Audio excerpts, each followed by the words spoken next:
Welcome to the Friday Muse. I'm Karen Sullivan, and each Friday I'll be exploring astrology, archetype, myth, symbol and our inner life, following those threads that connect our personal experiences with the wider world, looking at the interconnection between soul, body, earth and cosmos. So get your headphones on, settle in and enjoy this week's Friday Muse. I have a question for you this week. Who chose the cup you carry, and are you still willing to carry it? Bear with me. This is the third of 4 Friday Muse episodes exploring power through the Leo Aquarius axis, where the nodes have just moved to. In the first episode, I looked at how power moves through us, through power over, power within, power to, and power with. Last week, I turned toward Zeus and the darkened sun to explore power over through the light and shadow of the king archetype. This week, I want to move our attention away from Zeus on his throne and towards the two figures carrying the cup beside him, Hebe and Ganymede. Both of those mythical figures are close to the centre of Olympian power, where Zeus rules. Both of them serve nectar to the gods, yet that closeness to power doesn't necessarily mean that we possess it.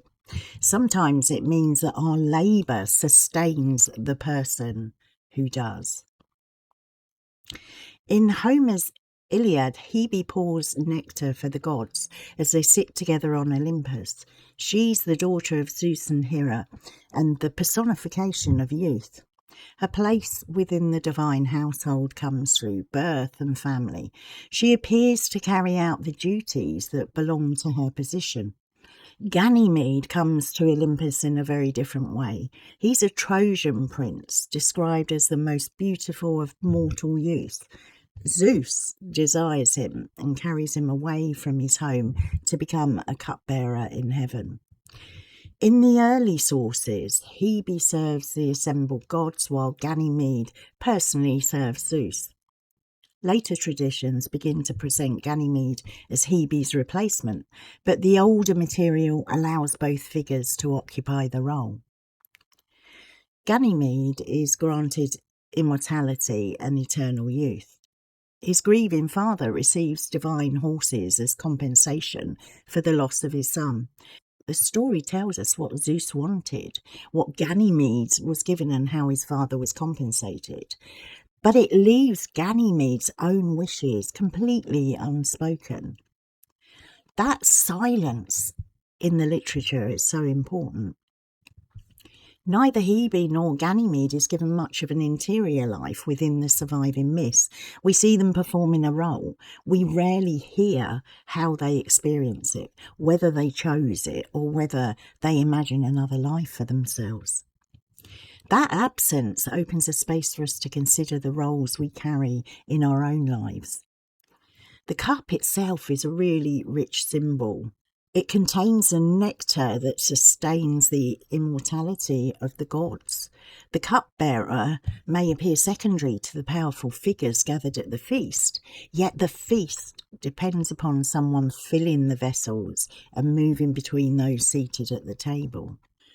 We often notice the person at the centre of the room and pay far less attention to the person who prepared the space, remembered what everyone needed, and quietly carried the work that allowed the centre to function.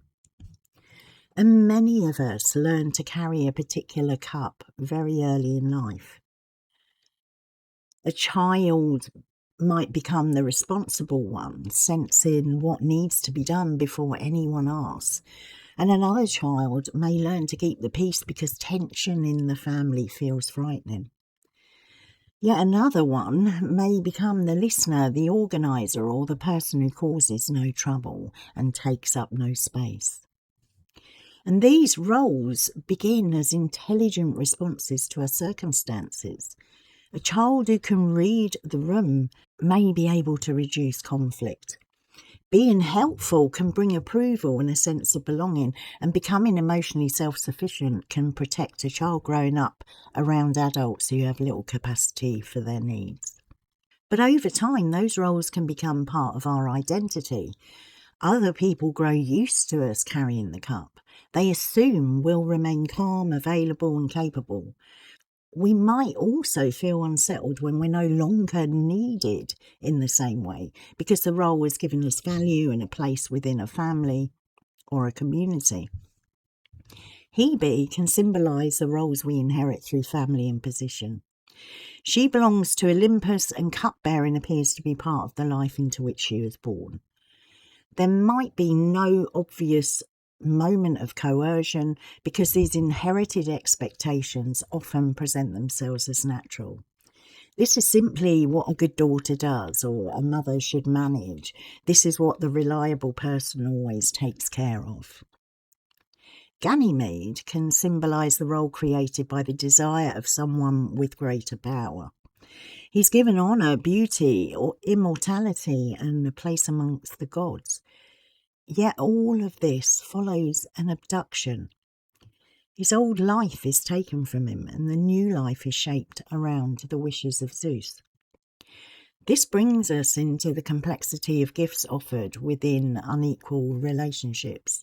An opportunity can bring genuine benefits whilst carrying expectations that were never openly discussed. A prestigious position can provide security and recognition whilst requiring a person to remain pleasing, grateful, or even silent. Something can look like elevation from the outside, but contain enormous loss. Power within begins when we become aware of our own experience beneath the role. So it can begin as a quiet feeling of tiredness, exhaustion, overwhelm, or resentment. We notice that we're automatically saying yes while something inside us is withdrawing and often shouting no. We recognise that we spent many years maintaining other people's comfort, and we've lost touch with what comfort might mean for us. Power within is the inner ground from which we begin to recognise our dignity and our needs and authority. So it allows us to hear our own response before adapting to everyone else. That accommodation. It might emerge when we realise that another person's disappointment doesn't automatically mean that we've done something wrong. The person carrying the cup becomes aware of their own hands. They begin to feel its weight and consider why they picked it up. They might still choose to carry it, but the choice becomes more conscious. This inner recognition leads us towards power too, which is the capacity to act. Recognising that a role has become restrictive doesn't immediately make it possible to leave or change it. Someone might depend on the income attached to their work, the housing attached to a relationship, or the practical support of a family where expectations feel confining. A carer might long for greater freedom while remaining deeply committed to someone who genuinely depends upon them. Our autonomy develops within real circumstances. Money, health, social position, and supportive relationships all affect the choices available to us. Inner work can help us recognise what we need, while practical resources help us do something with that recognition. Agency can begin with one honest conversation. It might involve asking another person to share a responsibility that has always fallen to us. We might stop anticipating every need or allow someone to experience the consequences of their own choices. We may discover that a role can be renegotiated, shared, or carried differently. Setting down the cup doesn't always mean walking away. We might decide when we're willing to pour at what we're able to offer and where our responsibility ends. Service can become an expression of love and meaning when it includes consent, limits, and the continuing presence of the person who serves. But within this myth, there's also a collective story. The visible centres of power are sustained by enormous networks of labour. Public figures, institutions and economies depend upon the people who care, clean, organise, those who prepare, transport goods and maintain. Much of this work remains poorly paid or barely acknowledged because it's treated as something certain people will naturally provide. The image of the cupbearer asks us to look towards those who keep the feast going. Who carries the practical and emotional cost of maintaining the people at the centre?